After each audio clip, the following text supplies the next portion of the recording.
I think no one likes stomach fat. It's uncomfortable. Everyone has a vision of themselves on the beach with tight abs And I know a lot of people are in this exact scenario where they're wanting to tighten their waist, they're wanting to shrink their waist, they're wanting to just kind of like snap their fingers and have all the stubborn belly fat just completely shrink away and completely be gone. What I will start with here is the things that you shouldn't be doing, because these are the things that really hold you back. They drain your wallet, they waste your time, they waste your energy, and they give you a false sense of like you're doing something. They make you feel like, oh, I'm doing all this great stuff, and then you're not actually doing anything and you're only hurting yourself.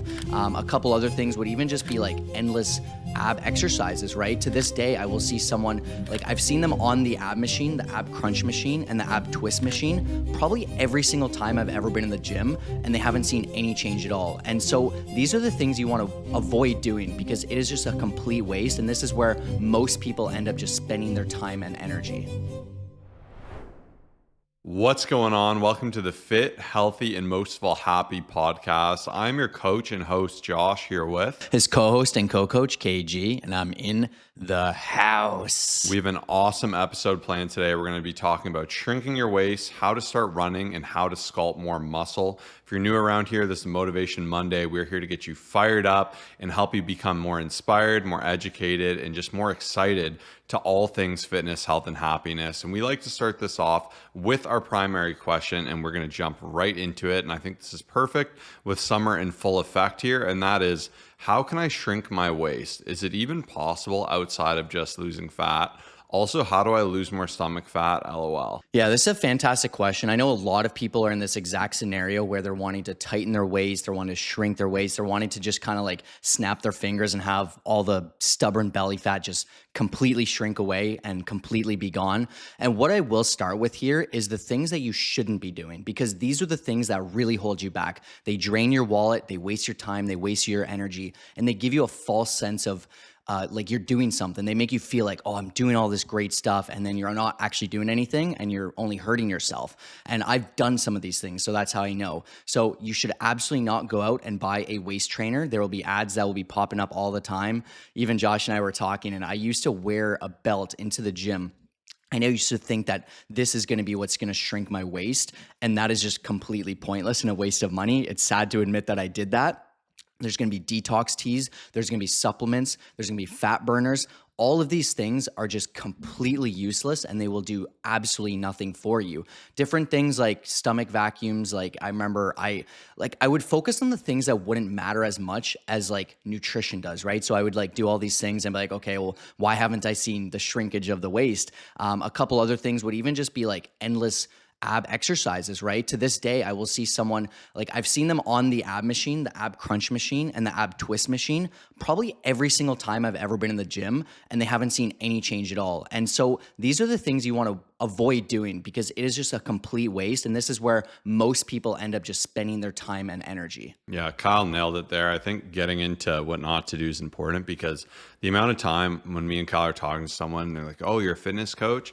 Without fail, they'll grab their stomach fat and shake it and say, I just want to lose this. I think no one likes stomach fat. It's uncomfortable. Everyone has a vision of themselves on the beach with tight abs, or someone doing laundry on their abs or something silly like that. And it is a good feeling to get rid of that stomach fat, because especially like when you're in this journey for a while, we have an episode on Thursday coming out for skinny fat. If you're living life and you have a couple days where you're overeating, maybe you're partying, maybe you're sedentary, you're not moving, people will get this skinny fat look where they'll have a lot of extra visceral fat in their stomach. This is a bad type of fat. I mean, not that there's necessarily a good fat, but there's a worse type, obviously within visceral fat, and it'll start to stack up. It won't be fun. It's really hard to remove. And generally when you jump into a diet, you're just like, I want to target this area. I want this gone. This is what I'm the most concerned on. And especially with guys, they don't want to lose most typically like the extra size in their arms, even if it is fat. And sometimes with women too, they're like, I don't want my legs or my glutes to shrink. And obviously vice versa there with different muscle groups and what happens. So naturally there's a desire to target a specific area, and people will try anything and everything to make that happen. I think in particular too, people will believe fat burners or certain like juice cleanses or crazy things like that will help them, especially with all the fascination with gut health. And obviously having healthy gut health is important. We've spoken about this before. The best way to achieve that is a healthy lifestyle, eating good foods and avoiding garbage, like quite simply. And it's very much a similar answer with losing fat in your stomach. If you want a tighter waist, you need to be in a deficit, you need to lose fat. Unfortunately, spot reduction has been proven to be a myth.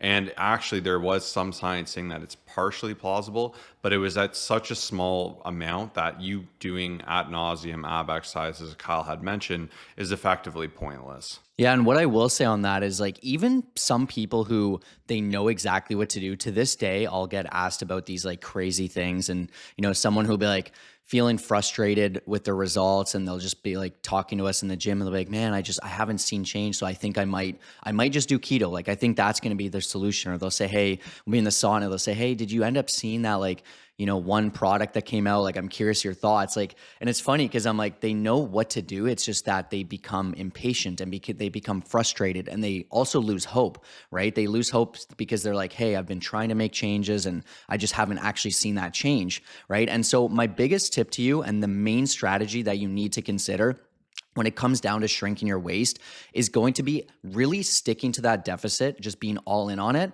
and sticking to it through the tougher times and for a bit longer than you actually expect. And so what I mean by this is a lot of times people once again get frustrated because everyone's just like, "Hey, I've been eating salad for the week and I haven't seen change." Or they'll lose weight and they just haven't seen the change in the area that they're looking for and they start to either give up or they start to look online on Amazon for different supplements or different, things that will support them. And if you just stay consistent with it week after week and you start to see your weight's going down, you're in a calorie deficit and you stay for longer than you actually expect, which once again, making sure that you're not too hungry and you're like, starving yourself or anything crazy, but you just kind of stay patient and consistent, I promise you, you will start to see some amazing changes. And I find a lot of people stop just a little bit short and they say, "You know what? I'm not seeing this change." And then they just give up, right? And myself included, I can partially deal with this because I lose a lot of body fat in different areas once I start doing a deficit. And then I find that once I reach a certain point where I'm at a solid body fat, like the stomach fat's where it starts to really come off kind of near the end. But once again, most people don't end up making it at that point because they're not patient, they're not consistent, and they get super frustrated. And unfortunately, just the way that our bodies work is just that the body fat will come off in different areas. And oftentimes it won't be the area that you're looking for just yet. But I promise you, if you do it for a certain amount of time and you just show up and you take the photos and you have accountability, you will see some incredible changes and you'll be so happy that you saw yourself through the entire transformation. Yeah, everyone's different, and there can be a desire, even to the second part of this question, is it possible outside of just losing fat to do anything and everything to accelerate that? So, like I said, excess cardio, fat burners, waist trainers, like things that are just marketed to kind of prey on your desire to lose that fat. But like Kyle said, like to recap, everyone is so different. I'm fortunate where I do lose stomach fat earlier in the process, thankfully, but it takes a long time for my arms to get really lean. Whereas Kyle, like he had mentioned, is different. So everyone's different in that regard. And if you have a lot of midsection fat, it will take time for it to go.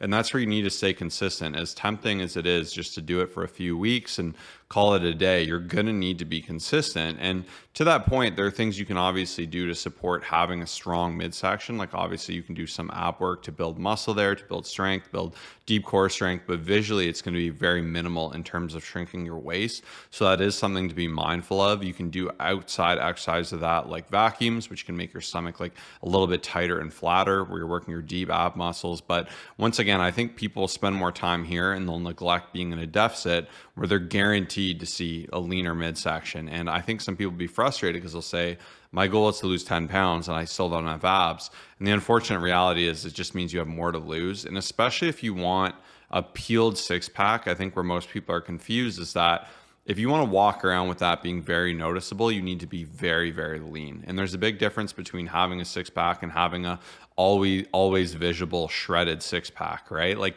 most people, when you look at their best photos, if you look at the best photos of me and Kyle, they're in superb lighting, we're pumped up, we're in a deficit, maybe we carb loaded. Maybe there's different things people will do to really get that look. They'll manipulate water to make sure there's a lot of tightness. So there's more considerations at play. When you're just looking at yourself in the morning, you might not be as impressed. Whereas if you have every situation perfect. So a lot of people, I think, want to be this photo version of themselves, which isn't the most realistic unless they get quite lean.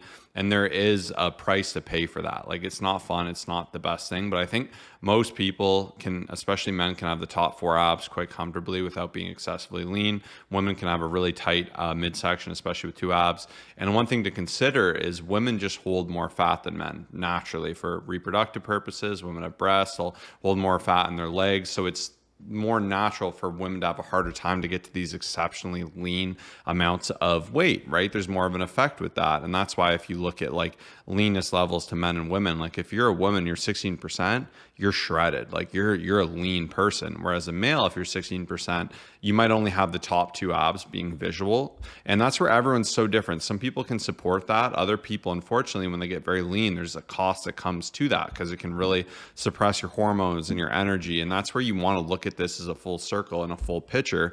But in general, if you're doing a reasonable amount of activity, you're eating good food, you're in a deficit, you're losing some fat, you're staying consistent, you're training hard, get a lot of amazing ab work indirectly through just bracing and being smart with that, you will have a really good stomach and you will shrink your waist effectively. But there is a big difference between having a peeled 6-pack with veins on it and just shrinking your waist. One of my biggest mistakes in the past was just having the wrong expectations and the wrong time frame, right? So I've spent a lot of time talking about this, and I know Josh mentioned it as well. I thought it was so powerful. Was I remember I would say, you know what, once I get to this weight, that's when everything's going to be tight and toned and, you know, just like shredded and lean and everything that everyone wants. And then it was just funny. I got to that weight and I was like, wait, like I'm not here yet. So I need to keep going. And even mentally, I just remember being like, well, I don't want to go down to this like weight that just to me sounds too low. And then once I kept going, once again, past that point that I thought I needed to go, I was like so much happier with the results, right? So I know it sounds kind of like hard for some people to stomach because everyone wants just like, you know, the results tomorrow or like next week. But when you have, let's just say, okay, I'm going to go for 7 weeks and I'm going to be fully all in on this. If you allow yourself to have extra time, like it might take double, truthfully, right? If you say once I lose 10 pounds to get down to 180, it's very possible you might have to go to 170, right? So just allow yourself to mentally comprehend that beforehand, because I think so many people struggle because they'll just kind of come up with these numbers in this time frame, and then once that point hits, then they're like, oh well, whatever, I'm at this point now, and they just kind of give up, right? So that's where if you can prepare yourself and know what it's going to take, this is so powerful. And I really recommend having a coach, because your coach can guide you, can give you the expectations, can give you the game plan, but also can make the adjustments. And that's the thing most people miss out on, is that there will be times where things need to be changed. There will be times that we need to make a change to your cardio, your overall workout routine, your overall nutrition plan. We need to just change things that will actually help you see the results you're looking for. And if you're looking to get guaranteed results, get in shape for summer, maintain that shape, and learn how to succeed for the rest of your life, first link down below, check out our website. It's still completely new. It's amazing, and we'd love to help you get there. I like Kyle's pun that he said hard to stomach. I think it was very, very fitting and very punny. But an additional fun thing I would note as well, like if you want to manipulate having a tighter waist, there are some unique things you can do and some planning things you can do as a coach. So even as Kyle just mentioned, like I find some of my clients have had their like best abs or most shredded visible abs. One of my clients, actually, shout out Jeff, he just said that his wife walked in on him and said he looked like a Greek god. I think that's got to be one of the best compliments you can physically get. But we've been driving up his calories. Like we've been driving them up quite a lot from their low. And he actually, like, we're like 2-3 pounds heavier than we were at our leanest, but his abs look better than before. And that's because he's more full. His muscle bellies on the rest of his body look more full. His shoulders are wider. He has more carbs in his system. Everything is really dialed in that regard. So that's where, like Kyle says, strategically, it isn't just about sapping calories, because if you just have your calories crazy low and you're just really deprived and you don't look good, it's like not going to be a full package. So I guess some high level fun things you can do visually to shrink your waist are, the first I'd recommend is really growing your shoulders and your quads. if you have big legs and big shoulders, even if you have a thicker waist, it's going to present that it's tighter, right? Because you're wider, you kind of have this X look to your body, and naturally that midsection is going to look tighter, especially if you have a more squarish build. This is something you can begin to do, so you can really work on just blowing up your legs, blowing up your shoulders, and visually this will really present quite nicely. Same with your chest, and that's where if you look at your body as a package, you can really begin to kind of manipulate and make that happen. Additionally, you could always do things for certain events. I don't necessarily recommend it, but there's things like dandelion root and things that will kind of just dehydrate you effectively and remove some water for you visually. This is a short-term solution. It isn't going to work long-term. It's something I would avoid. Salt actually can have its purpose because it'll absorb water and that can make you look tighter, but you need to be very strategic with it because there will be a spillover timeline. The only reason I mention this is these are all tools people use when they end up competing, and you could use them if you wanted to manipulate how you look for like a party or a beach day. Like, to me, the juice isn't worth the squeeze there. Like, it's a lot of effort for no reason. Instead, I would just focus on these fundamentals we spoke about, but I did want to give some additional fun things. Waist trainers have been disproven. That's not going to do it. That's not their purpose, right? One improvement you can make in general is making a point to consciously brace. Like, I'm squeezing my abs right now. I made that decision. I distinctly remember, actually, I think it was in like middle school pretty much. I'm like, okay, I'm going to always have a tight core. I'm going to stand with a tight core. And when you're constantly engaging that muscle, it'll help tighten it up a bit. This isn't going to be anything major, but you shouldn't just be sitting slack with your stomach out, hunched forward. You should be bracing your abs. You should be learning to like breathe behind the brace in the gym, to be more in a natural position. Doesn't mean you gotta be squeezing to death, but you should have some abdominal control there. And that is like a fun extra thing you can do. And then naturally, of course, like always, things like a tan, things that make you look leaner, those will always have some effect. And obviously training abs in their full motion. So obviously using your lower abs, which is generally you lifting up your knees, using your obliques for rotary movements. A lot of people don't actually twist at all in their exercises. That's a miss. Working just in general, your crunches, your pallet press for your deep core, all these different things can help you really present a nice package for your abs, which visually, as you do get leaner, can look quite nice. So there you have it. That's how you shrink your waist, the honest truth, the no BS response. Obviously, if you want us to guide you through this whole process, and if you're like, oh my gosh, I'm a little overwhelmed here, like I understand I need to eat better, I need to be in a deficit, but all that other stuff, like I'm just stuck, I've tried everything, we guaranteed we'll get you there. We'll get you as lean as you want to get. Like I said too, what's nice about a coach, sometimes even my clients, I'm like, hey, the results are awesome, you're looking so good, but maybe let's slow down here, see how you feel, and then reassess. And I think a lot of them are like, oh, I'm so happy I did that, taking more photos, all these different things. It's, we're just having someone on your side to help you make the right decisions is so beneficial. And we're going to actually do a special promo just for this question because it's an awesome one and we get it a lot. DM me tight tummy to my Instagram. My Instagram is @Colossusfit. You can see that in the show notes here. You can also see the keyword tight tummy, and you can just go ahead and send that over and we'll give you a special deal. I'll know you're coming in for this. We'll treat it like a case study, and I'm really going to make a point to, from now over the next 3 months, help you really just shred down your abs, see strategic change in your physique, and really just look and feel your best. So once again, message me tight tummy on Instagram to @Colossusfit, COLOSSUSFIT. And now we're going to jump into the mailbag. We love doing this here because quotes inspire us, they fire us up. I think you're packing so much knowledge into like a little snippet. So let's see what Kyle's got this week. Yeah, mine is powerful, and it is simply, happiness is wanting what you have. And I know likely Josh has mentioned this as his quote before, and I just was going through my notepad as like my top 10, 15 quotes, and this one really stood out to me. Especially I find it's very applicable. I like to talk about quotes that I can kind of resonate with, like in the current moment, not just like something I thought of 3 years ago or that I liked many years ago. And I feel like it's so easy just to compare, to want more, to look for more. And once again, I will always say it is great to be driven. We always want to grow our business. We want to grow our physiques. We always want to get to the next level. So don't get me wrong. Like I never want to just be complacent, and they always say evolve or die, right? So I truly believe in that. But I think specifically when it comes down to, I guess, like Instagram and seeing what other people are up to, or just kind of like just wanting to always make changes just for the sake of it, such as like, cars as an example. Like, I'm always like looking at stuff and I have fun doing it. Don't get me wrong. When I sit down, I just genuinely think like, I appreciate the stuff I have. I appreciate the people I have around me. Like, it's just to me, it's so easy to forget about that and always just be like, oh, well, this one person has it better, or there's this other thing that I just like, I really want. And then you just start to forget about like all the amazing stuff that you have and the amazing people around you, it could be, or whatever the case is. And I guess I also got inspired from this because I recently saw like a reels, and I think it's kind of like a bit of a trend where it's kind of like, hey, if you were to write down your problems and put them into like a bag, and then everyone's problems are in there, you'd have to risk grabbing someone else's. Like, would you make that change? And once again, I know it's like kind of intense and kind of deep, but even for myself, when I think about it, if I have something going on, I'm just like, oh, it's not that bad. Like, it's all good, right? Especially when you are kind of looking at other people's situations. It's just, to me, it's good to be happy with where you're at, want to always improve, want to grow, but at the same time be able to appreciate your situation, which I think is so easy to forget about. So that's my quote, and kind of mixed with some thoughts for this amazing Monday. I have a little note with all my favorite quotes, and I look at it every single day. And one of them is, if you can't be happy with a coffee, you won't be happy with a yacht.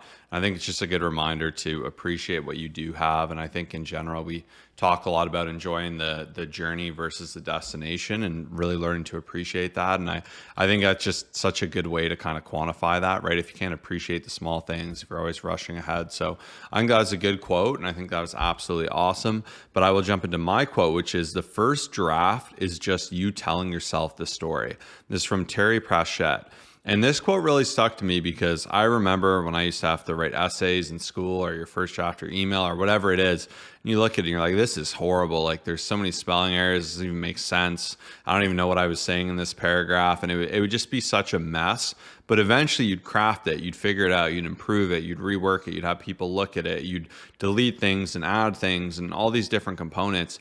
And I think it's funny because when we try something like fitness, like if you start working out, or you want to get into some new habits, or you want to start tracking your food, we just expect ourselves to be perfect right away. So I think in anything you want to do, you got to remind yourself, like, it's a rough draft. Like, it's something that needs to be edited, something that needs to be adjusted, something that you'll get better to in time. And just the same, the first thing I ever probably wrote, I was probably horrible, right? Like, I was a child, it wasn't there, and you get better and better and better. And I think very much like self-growth, fitness, anything you do, it's not failure. It's just you needing to rework and edit that draft and see improvement, and just begin to understand and begin to see it take shape. And there are quotes. So if you have a rough draft that you're doing, don't get discouraged. Just keep making it better. I always like to say you can't fail if you just keep getting up and you keep trying.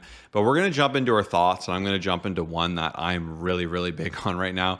And that is trying to think for yourself. I think more than ever, it's a crazy time where anything you want to know, we have such a surplus of information. You could find any answer one of 20 different ways, 20 different AIs, Google, all these different things that people have almost lost the ability to. Like, very simple things, I'll see people just put them into ChatGPT. And I really appreciate early in the gym, like if I wanted to learn something, I would go to people that were better than me, and I would ask questions, and I would get good answers, and I would get dumb answers, and I would get unique answers that kind of would make me think and were a little different. Whereas I think now there's such a hive mind think where people just look things up mindlessly and they don't think for themselves, and there's such a cost to that. So I was actually just like researching into this a little bit, and there's something called the Flynn effect, and that's where every generation statistically has become, IQ is rose effectively from generation to generation. This is the first time we've actually seen it come down. And I think a lot of this is social media. A lot of this could be a multitude of different things, but definitely I think quick access to information is a big thing. Even me and Kyle sit in Starbucks, a bunch of high school kids will come in, and they're all joking saying, I don't know how the teacher doesn't know all of our work is just ChatGPT. And it is interesting, right? And I think what's important too is people will have AI think for them. You'll just ask a question, like a bad example is, write this for me, think for me, give me the answer, instead of critically challenging it and using it as a tool to support your thinking. So to me, I see AI as like a research assistant. To me, it's not a be all end all. It can hallucinate, it can be wrong. It's very agreeable. If you call it out and it's like very, very wrong, which I've noticed a lot of the time, it'll be like, good catch. Actually, I meant this. And it'll be like a totally different thing, right? So instead, like I've even been reworking prompts when I do use it to things like challenge my thinking, quiz me, find flaws in my thought process, explain this concept, make me defend my answer. So that's where it becomes more like an assistant kind of working with you. And I think it's just one tool of many. And people are too quick to get one response and just rely on it. And I just think in general, now more than ever, you don't want to discount like learning things the hard way, really having a deeper understanding, not just having a surface understanding of life where you only ask one thing for all your answers. Like I think you need to think critically, and that is one of the best skills ever, and one thing we're really big on this podcast. Yeah, and the one thing that I've been thinking a lot about lately is actually credit card statements. And you're probably thinking, what does this have to do with anything? And so the other day I was listening to a podcast where a financial advisor essentially would critique people's credit card statements. And there's this one gentleman who was a multimillionaire. And as he was going through his statement, the guy was just blown away at how many times he ordered on Uber Eats. And it was just consistently multiple times a day. The guy ended up saying, hey, I value it. And essentially he basically would just always order food. He'd order food for his staff. He would order, like, even if he said he needed a new monitor, he would just order it through there. And then it just really got me thinking about what we invest in and what we actually genuinely spend our money on, because a lot of people will, when you look through your statement, you'll see what you value, right? And for me, I talk to so many people who say they care about their health, they invest in their health, and then it just does not show it. It just shows fast food, it shows like different products that's always being delivered and all these random things. And my challenge to you is take a few minutes, review the data, see where everything's going, see what you value. I just find that this is the one real big thing that you can see exactly what it is that you value. And honestly, this could be one of the biggest difference makers. If you say you invest in your health, if you say you care about your health, but there's literally nothing there that shows that, then you might have to have a reality check with yourself. So I just thought about that, and I just thought it'd be an amazing challenge for you this week. Yeah, and I think even a step further, there's a cost of convenience. And what I mean by that, similar to ChatGPT, if we remove our ability to think critically, to figure things out, and just anytime we're unsure of anything, we just pop into a computer, you become so dependent on that. And I think even that's where I'm cautious, and I personally uninstalled those apps because there's a price to that convenience, right? Like chances are it's so convenient, it's so easy, I'm going to end up overeating. I'm going to end up ordering something that I shouldn't because it's on sale. Like it justifies me getting the less healthy food because of it. And, oh, I can add in this extra brownie for free. Case in point, like there's a price that comes at that. And then eventually you stop cooking and you have a fear of like, oh, prepping my own food, which is such a good habit, right? You lose the ability to actually be in control of your portion. So that's where I'm always trying to be critical of these things. And generally too, like when I travel, I have kind of rule, if it's under 30 minutes, I'll walk it as long as I'm in a good area that's reasonable for walking, because like I don't need to be taking an Uber for 5 minutes. When I was in Miami, I remember I was taking an Uber and the guy said bulk of his trips are like under a mile, effectively under half a mile even. He's like, but take people down the street for like $15, which is crazy. So I think convenience is a good thing, obviously, and there's a lot of benefit to it. But sometimes we also want to ask yourself, right, how can I add a little bit of friction to actually prompt me to do the better thing that will make me feel better, that will make me appreciate it more as well? And now I'm going to jump into the client shout out for this week. And this is Megan, who we're shouting out. And she's a perfect example of someone who got a tight tummy. She's just done such incredible things on her fitness journey. You can see, if you're watching on YouTube, you can of course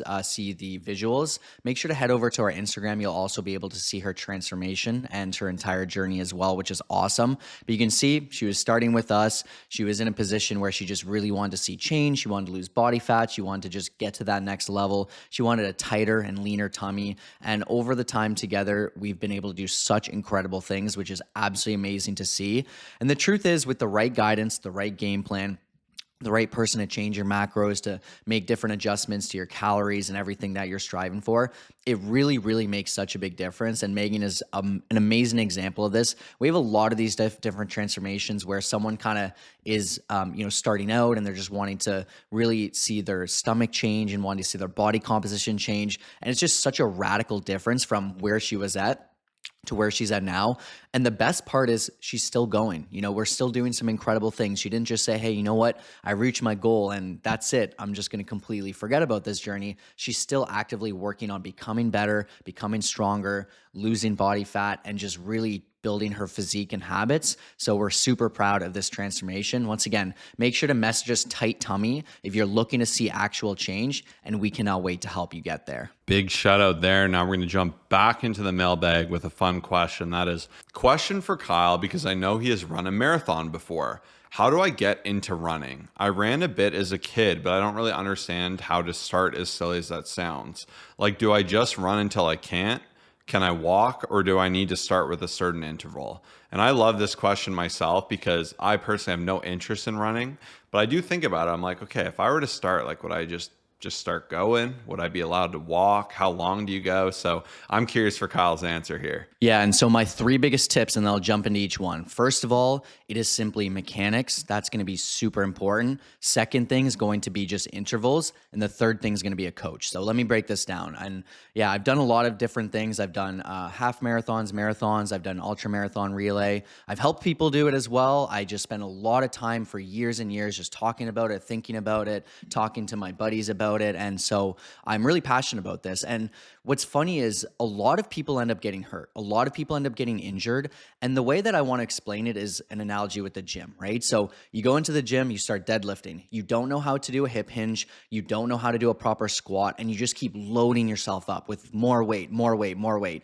Eventually you might figure yourself out, but you'll probably get injured many, many times throughout the experience of that. And so where a lot of people struggle when they first start running is they just go out, they have like the worst running shoes, they're super heavy on their feet, their overall movement patterns are just like not right at all. And then they just start trying to run faster and faster. And then they're like, okay, today I did 2 kilometers or 2 miles. Tomorrow I'm going to do 3. And then they just do a bunch of random stuff.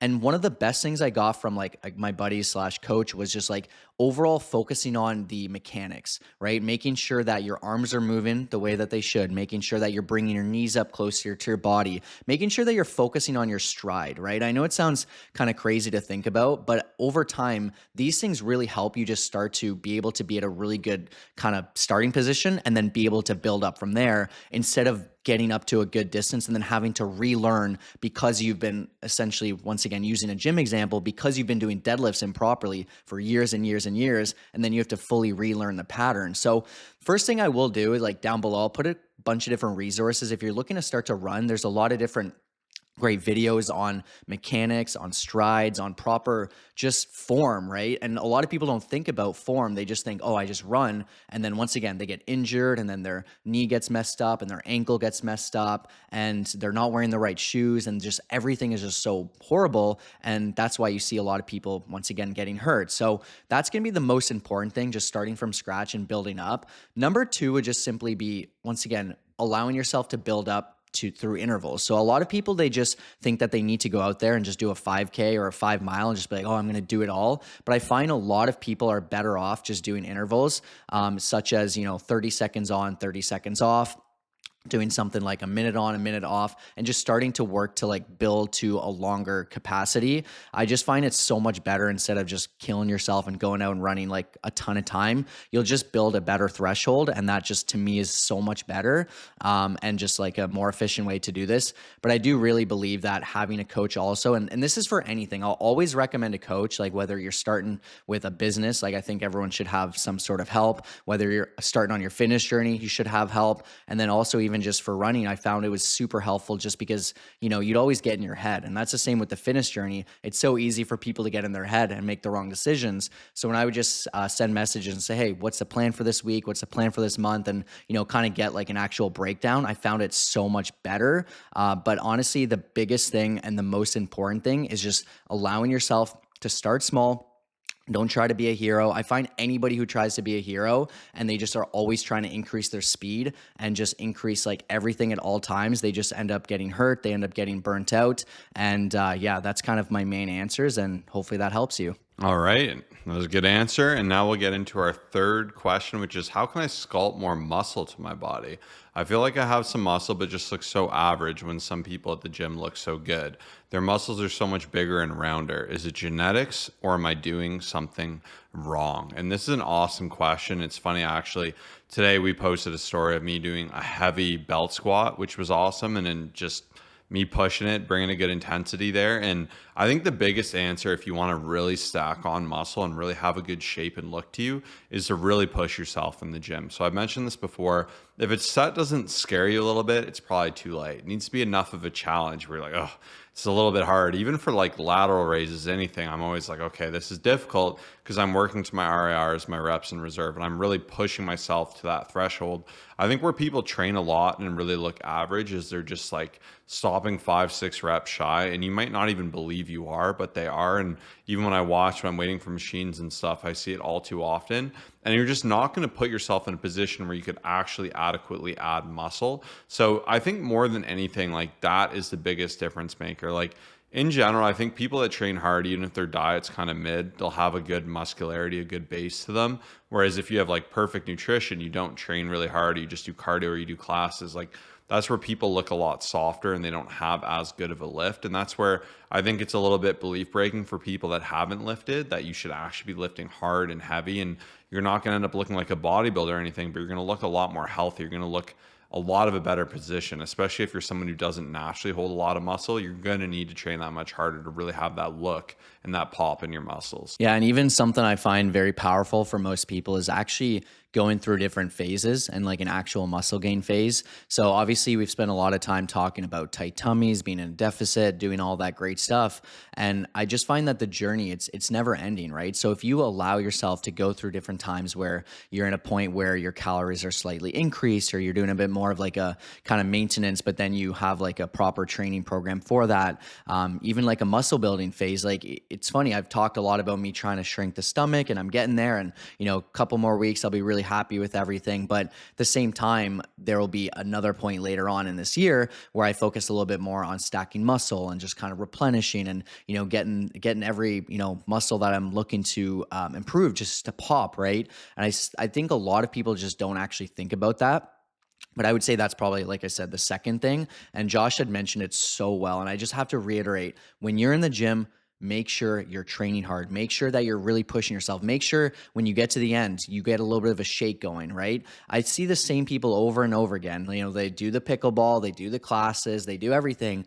Nothing's really changing. And it's just because of the overall program. Like you have two people who are checking in at the same time, all the time, who are there just as much, and one person's really challenging themselves. One person's got a perfect routine. One person does the movements that are tough that they don't want to do. The other person just shows up, right? Who's going to see different changes? Who's going to see different body composition changes? Who's going to see better definition, better muscularity? The person who's got an actual plan where they're crushing it, they're challenging themselves, they do the hard stuff, they do the hard movements that they don't actually want to do, versus the person who just checks in and says, hey, I'm going to play a sport. Like sports are great, don't get me wrong, it's fun, but that's not going to be what's actually going to change your physique and get your muscles to pop. So yeah, that's my answer on that one, and I hope it helps. Yeah, we hope you enjoyed today's episode. There's a lot of knowledge in here. If you want to submit your own question, you can actually click the link saying submit a question in the show notes of this episode. That'll link you to our website where you can nicely submit it and be featured on this podcast. So we'd love to have you submit your question. Once again, we're doing a special deal for tight tummy. So if you want to shred unwanted belly fat, and you want to put on some new muscle, you want to change your composition, and you want to do it once and for all in a way that sticks so you don't see it come back on and you can really just operate and move with confidence this summer, this is your chance to do it. Message us tight tummy to our Instagram at Colossusfit, COLOSSUSFIT. But that was today's episode of the Fit, Healthy, and Happy podcast. Thank you for tuning in. We'll see you on Thursday for an incredible episode. Peace out.